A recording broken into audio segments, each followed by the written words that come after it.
Tell me a little more about Dead Cell. Dead Cell was a shadow unit within the SEALs organization. Right. They handled surprise raids on vital government facilities, didn't they? Yes. They were originally put together to check the nation's military security system. The unit was the brainchild of ex-President George Sears. Dead Cell was a secret unit positioned at the opposite end of anti-terrorist outfits such as Delta Force and SEALs. Were they always a... Group of madmen? Yeah. No. They got weird when Colonel Jackson, Fortune's husband, was sent to jail. Sent to jail? For what? Corruption. He misappropriated government funds. Sounds like he deserved it. That's what everybody else thought, except for the members of Dead Cell. They felt the colonel was falsely accused. Fact is, they took the case to the powers that be, but they never managed to reopen the case. Was there any truth to their claim? Who knows? Whatever the situation is, Dead Cell's name was tainted. And Colonel Jackson? He was being held at Leavenworth. Was? Meaning he's been released? Well, in a manner of speaking, the colonel's dead. Oh. Apparently, he lost the will to live and died in prison. The members of Dead Cell snapped with the loss of their leader. They underwent a radical change and became uncontrollable. And that's why they undertook this terrorist operation. Seems as good a reason as any. Rosemary researched Fortune for you. Jack, here's the data I found on Fortune. She goes by Fortune. She leads Dead Cell.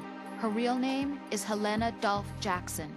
2 years ago, her father, Commandant of the Marine Corps, Scott Dolph, was killed in a training accident. Her husband was the former Dead Cell leader, Colonel Jackson. Died in captivity, my data says. After her husband's death, she joined the military. She didn't have any combat experience, but was soon singled out for a particular trait and was reassigned to Dead Cell. What trait? Luck. She was real lucky, like miraculously lucky. Wherever she went, bullets curved away, and missions always ended in success. Is that some kind of joke? I thought so too, but there is not a single record of her ever being wounded, not even a scratch. Jack, be careful, please. What do you know about that strange woman? You mean Fortune? She's the Dead Cell leader. Her real name is Helena Dolph Jackson, known to her friends as Lady Luck. Lady Luck? Yeah, she got the name because bullets seemed to veer away from her in battle. Oh. People have heard her say that her fortune in battle was payback for the lousy luck she's had in life. Lousy luck? The death of her father, the Marine commander, the conviction of husband and Dead Cell leader Colonel Jackson. These events were followed by her mother's suicide. The loss of a husband and the idea of a convict in the family apparently took her over the edge. Fortune was 3 months pregnant at the time, and the shock of her mother's death led to the loss of her child. Add to this her husband's death in prison a few months later, and to sum it up, in the 6 months after her father's death, she lost her family and everything that mattered in her life. Jeez, she's had it rough. Yeah. The thing is, she didn't grieve long. Instead, she joined the military. Now why is that? Do I look psychic? My best guess is revenge. I heard that she firmly believed that her husband was framed. Anyway, by the time she came out of basic training, she'd proven many times over that she was gifted with an unusual streak of luck. In fact, some say she sold her soul for it. Her soul? Her uncanny luck earned her a reputation that led to her appointment as the head of her husband's unit, Dead Cell. Vamp is a member of Dead Cell. Born in Romania, his specialty is knives. But I guess you know that by now. When he was just a kid, he lost his family to a terrorist bomb that went off in a church they were attending.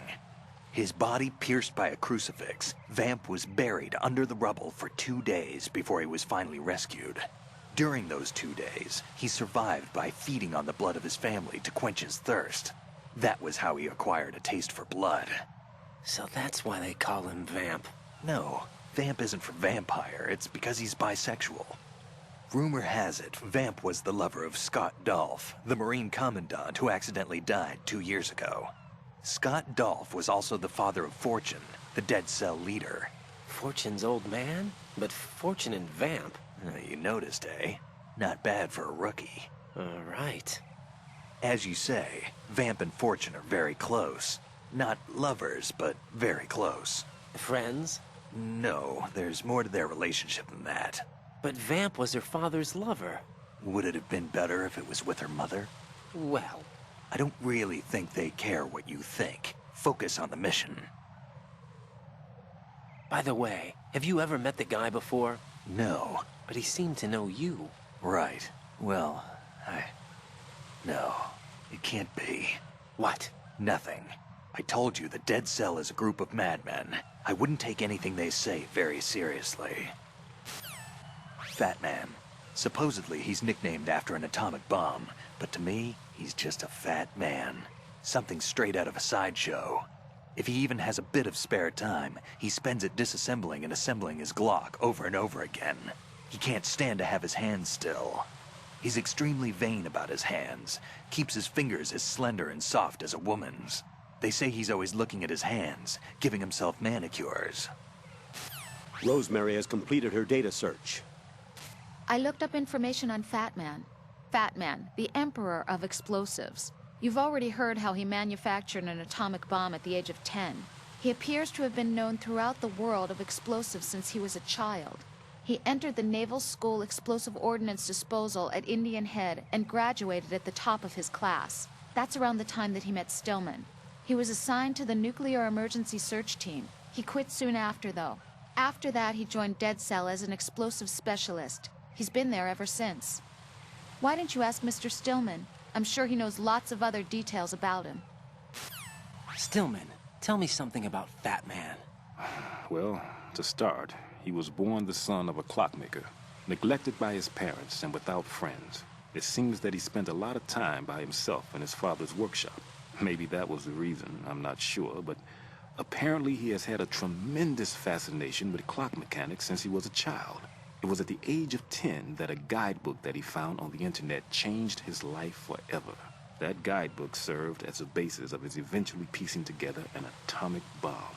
It was from there that he came to be known as Fat Man. And soon enough, there was no one associated with bombs that didn't know his name. In a sense, Fat Man was a hero. Although what he did was recognized only by those in the trade, I'm sure that it served to greatly stir the ego of the teenage boy at the center of it all. But he leaves his mark nowhere else. Apparently he was hated and shunned by everyone in school.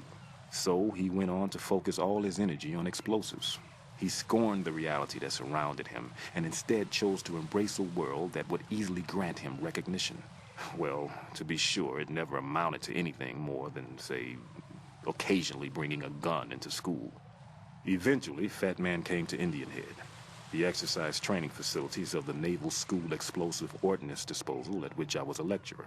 He absorbed all kinds of knowledge, as if he hungered for bombs. Close to 20% of the students at Indian Head flunk out of what is truly a hellish curriculum. Despite this environment, he achieved extraordinarily high marks that were without precedent.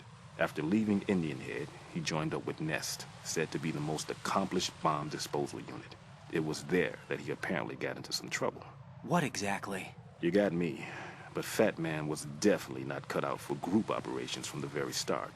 Having been ousted from N.S.P, he was picked up by Dead Cell, which was already becoming notorious for being a motley crew of sorts. It seems that it was through surprise attack maneuvers later conducted by Dead Cell that Fat Man completely subdued his former companions from N.S.P. While being the most peculiar individual among my students, he was also the most talented. Be sure not to underestimate him. Are we clear?